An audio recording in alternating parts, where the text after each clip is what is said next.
So, Where were we? where were we?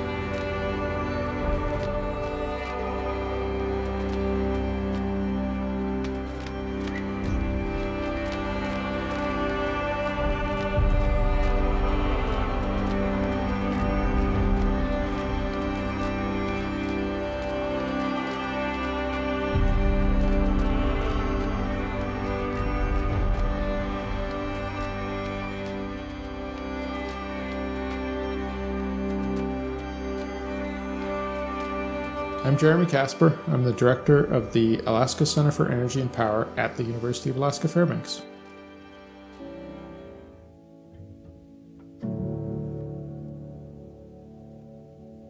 When I was a kid, I wanted to be a doctor.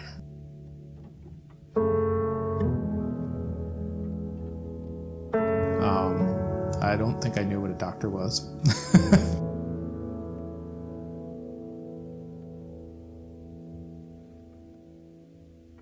I don't know why I said that. It seemed like helping people seemed like a good thing to do. But I think what I most enjoyed was just going out in the woods and having fun out there.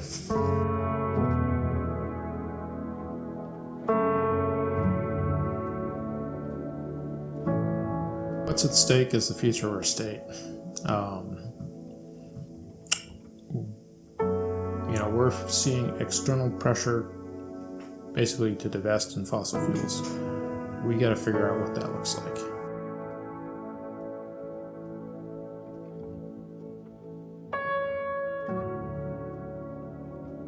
Otherwise, there's no state left. So it's the future of the state that's at stake. More broadly,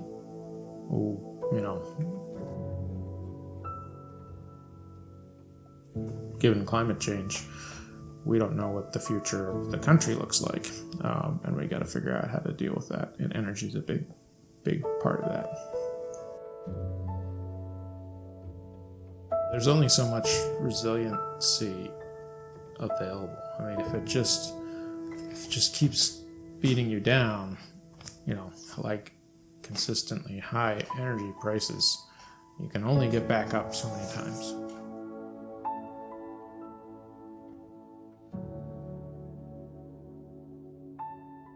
Energy systems that we work on in Alaska and that Alaskans have really pioneered are these hybrid systems where they're incorporating wind, solar, battery energy storage systems with conventional fossil fuel-based generation sources, like diesel generators.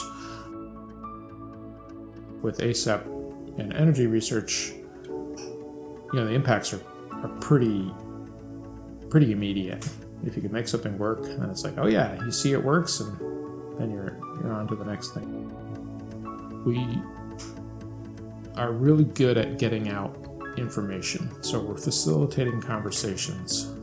A good example is the conversations that have been happening around advanced nuclear reactors. We're not coming out and saying, we want advanced nuclear reactors. We're coming out and saying, here are the people who are telling us about advanced nuclear reactors. Let's talk to them. Let's ask them questions. Let's get factual information out. And that's really where our strength is. People were really knowledgeable about energy systems, and they said, why do I care about Alaska? It's like, you have no idea what we're doing. Those solutions that Alaskans are coming up with are the solutions that people are looking for everywhere else. Students are a big part of why ACEP is important, and those students end up working throughout the state in energy. Like I was at a meeting and ran into somebody, and I was like, hey, you were an ACEP intern, and now she's deputy director of the Department of Natural Resources. These crushing energy costs really put a damper on economic activity of all sorts. So, if you're a small business, it's hard to justify doing it here if it's too expensive to operate.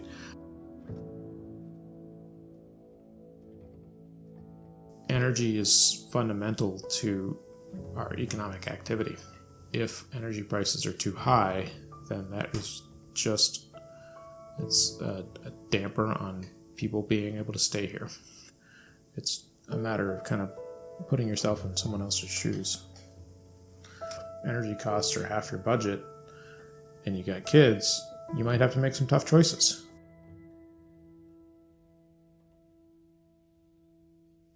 So how do I think about this as a father, and how energy impacts, or how what we do at ACEP could impact my kids? And frankly, I want my kids to stay in the state. I can't. Yeah. It's okay. Yeah. No. Take a moment. Yep. It's not just my kids. Everybody wants their kids to stay near them. I think Alaska is a great place to raise a family.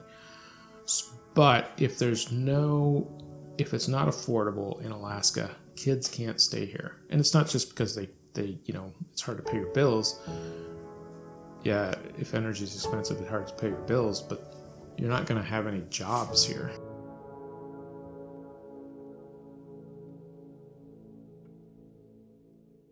I'm very optimistic. I think Alaska's full of really creative people and really passionate people, and I think we can come up with solutions.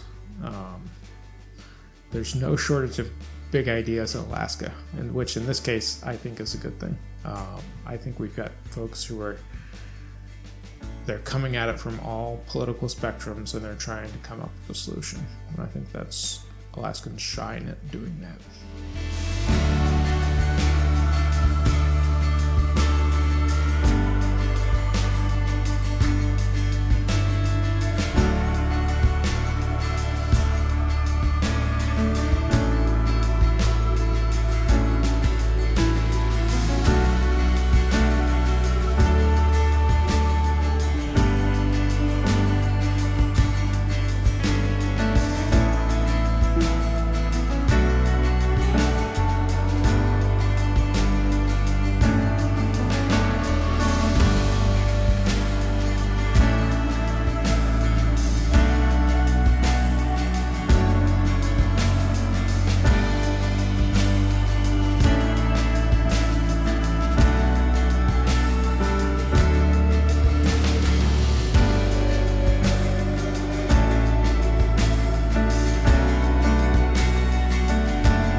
For the movie, Quincy. It's for the movie.